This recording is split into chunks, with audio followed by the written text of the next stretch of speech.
বলবো the legendary Rafsan শাবাব আমার সামনে। তো ভাই মেবি মুভি দেখেছেন, রাইট। কোনটা দেখলেন? তাণ্ডব। আনফরচুনেটলি ভাই আমার হলে দেখছে। আচ্ছা আচ্ছা, আমি পুরো টিমের সাথে আসছিলাম। সাবিলা জাফর সবাই ছিল, সবার সাথে। তো কেমন ছিল আপনার উপভোগটা, কেমন ছিল সবার সাথে মুভিটা দেখলেন, কেমন লাগলো আসলে দর্শকদের কথা চিন্তা করে বলুন। আমার কাছে খুবই ভালো লেগেছে। প্রথমত তো আসলে মুভিটা দেখতে এসেছিলাম বিকজ এখানে যারা কাজ করেছে, স্পেশালি সাবিলা, গানে জাফর ছিল, অফকোর্স শাকিব খানের movie, megastar Shakib Khan, so Raihan Rafi is the director. So মানে এই মুভিটা নিয়ে অনেক অ্যান্টিসিপেশন এমনিতেই ছিল, মুভিটা সম্পর্কেও জানতাম অ্যান্ড অনেক হাই এক্সপেকটেশন ছিল। সো মুভিটা দেখতে আসার পরে আসলে ওই এক্সপেকটেশনগুলো বলা যায় যে মিট করে আরও অনেক ছাড়িয়ে গেছে। পার্টিকুলারলি আমরা সবাই, যেমন আমি অ্যাজ অ্যান অডিয়েন্স যেটা দেখেছি, যে সবার ক্যামিওগুলো নিয়ে অনেক এক্সপেকটেশন ছিল, যে কখন কার ক্যামিও থাকবে, কি থাকবে। তো সব কিছু মিলে আসলে যত সময় যায় মুভিটা তত বেশি আসলে টুইস্ট বাড়তে থাকে অ্যান্ড একদম লাস্ট সিন পর্যন্ত সবার অ্যাটেনশনটা ধরে রাখে। রায়হান রাফি ভাইয়ের মনে হয় সিগনেচারটা এটা, উনি ক্লাইম্যাক্সে সব টুইস্ট একসাথে ভরে দেন 100%। বাট মানে তারপর আমার কাছে মনে হয় যে এই মুভিটার একদম লাস্ট সিন পর্যন্ত যেইভাবে মানুষকে নিয়ে যাওয়া হবে, ওটা মনে হয় না সবাই এক্সপেক্ট করবে। আচ্ছা হ্যাঁ, এটা বলছিলেন উনি যে কেউ দেখেনি। রাইট। আচ্ছা, আপনি অবশ্যই একটা ফেমাস শো চালান, হোস্ট ওটার।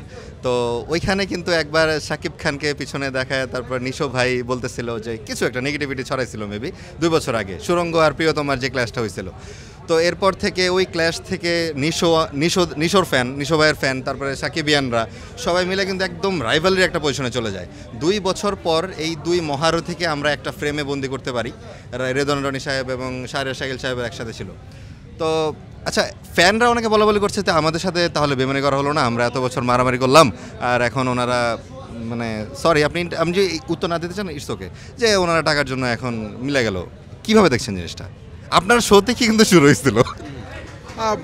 আমার কাছে মনে হয় ভাইয়া যে আমরা রিসেন্ট টাইমসে দেখেছি যে কিভাবে ওনারাই ইন্ডাস্ট্রির স্বার্থে, ওনাদের সিনেমার স্বার্থে, এবং আমরা যে রেভলিউশনটা দেখতে পাচ্ছি যে বাংলা সিনেমা অনেক দূর এগিয়ে যাচ্ছে, ওইটার স্বার্থে আসলে ওনারা ওনাদের মতো করে পুরো ব্যাপারটাকে ডিল করে তারা একটা মুভিতে একসাথে অ্যাপিয়ার করছে এখন।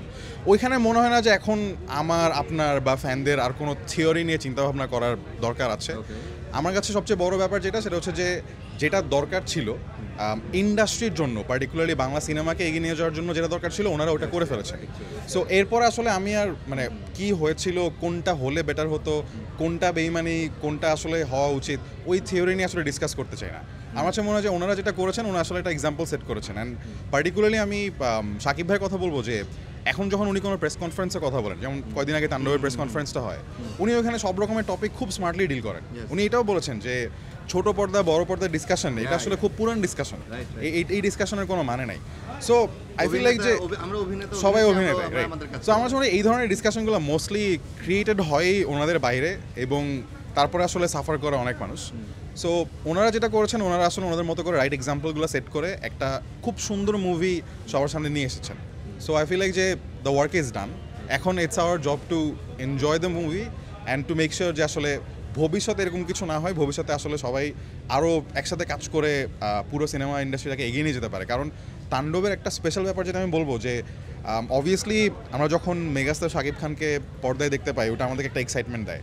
কিন্তু ওনার সাথে যদি আমরা আরও একজন বা দুজন হিরোকে যখন একটা মুভিতে দেখতে পাই, ওইটা আপনাকে যেই লেভেলের এক্সাইটমেন্টটা দিবে বা যেই গুজবাম্পসের ফিলিংটা দিবে, যে মেবি আমাদেরও এখন একটা ইন্ডাস্ট্রি দাঁড়িয়ে গেছে যেখানে we have multiple heroes to look forward to, ওইটার কোনো তুলনা নাই। সো ওই ফিলিংটা আজকে আমি পেয়েছি হলে, এবং ওই ফিলিংটাই পেয়ে যেতে চাই অনেক। মাল্টিপ্লেক্সের মধ্যে মানুষ সিটি বাজাচ্ছে, তারপর চিল্লাচিল্লি করতেছে, মানে কিরকম উপভোগ করলেন আপনি নর্মালি সিঙ্গেল স্ক্রিন ছবি দেখছিলেন কখনো? আমি সবসময় আসলে চেষ্টা করি মুভিগুলো দেখার, বিকজ অনেক স্ক্রিনে দেখেছিলেন। সিঙ্গেল স্ক্রিনে আসলে দেখা হয়নি আনফর্চুনেটলি। সবসময় সিনেপ্লেক্সে দেখা হয়েছে, হয়তো বা ঢাকার বাইরে কখনো গেলে সিঙ্গেল স্ক্রিনের এক্সপিরিয়েন্স নেওয়ার চেষ্টা করবো। মানে চিন্তা করতে পেরেছিলেন যে সিঙ্গেল স্ক্রিনে বাংলা ছবি দেখে এরকম চিল্লাচিল্লি করবে মানুষ? না, আমার কাছে মনে হয় ভাইয়া যে বাংলা সিনেমার তো আসলে অনেকগুলো ফেজ ছিল, তো আমরা এখন যেই ফেজটাতে যাচ্ছি এটা আসলে খুবই নতুন একটা ফেজ, অনেক রেভলিউশনারি একটা ফেজ। তো এই ফেজে আসলে কোনো কিছুই চিন্তার বাইরে না, এবং আমি খুবই হোপফুল যে আসলে সিঙ্গেল স্ক্রিন হোক, মাল্টিপ্লেক্স হোক, সব জায়গায় সিনেমা নিয়ে একটা রেভলিউশন হবে, বাংলাদেশের ওভারঅল এন্টারটেইনমেন্ট ইন্ডাস্ট্রিতে একটা রেভলিউশন হবে। কারণ এন্টারটেইনমেন্ট আমার কাছে একটা is a great source of sending messages to the mass, and Tandav does a great job at that. So আমার কাছে মনে হয় যে উই আর জাস্ট মানে উইটনেসিং হিস্ট্রি নতুনভাবে। আচ্ছা ভাই, আপনি নিজেও কিন্তু মোটামুটি সুদর্শন এবং হাইট ফিটনেস মাশাল্লাহ, মানে যে কোনো ক্যারেক্টারের জন্য যাবেন।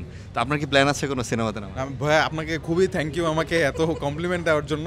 বাট আমার কাছে মনে হয় যে আমার কাজটা উপস্থাপনা, আমি ওটা আগে ভালো মতো শিখি, ওটা ভালো মতো করি। আমাদের সিনেমা অ্যাক্টিং করার জন্য আমাদের অনেক ভালো ভালো অভিনেতা অভিনেত্রীরা আছেন। সো আপাতত ওয়ে ইউ টক ভাই, আপনি অ্যাকচুয়ালি পারবেন। ইনশাল্লাহ ভাই, আপনি যেহেতু বিশ্বাস করেন আমি হয়তো বা পারবো, বাট আমার আসলে এখন মেইন কাজ হচ্ছে যেটা আমি করি সেটাকে আরও ভালো করে করার, যাতে ওইটা দিয়ে আসলে আরও অনেক এন্টারটেইনিং কন্টেন্ট তৈরি করতে পারি। Thank you so much. না কোনো সমস্যা নেই, কোনো সমস্যা নেই ভাই। আচ্ছা, থ্যাংক ইউ, ভালো লাগলো ভাই আপনার সাথে কথা বলে। Thank you so much.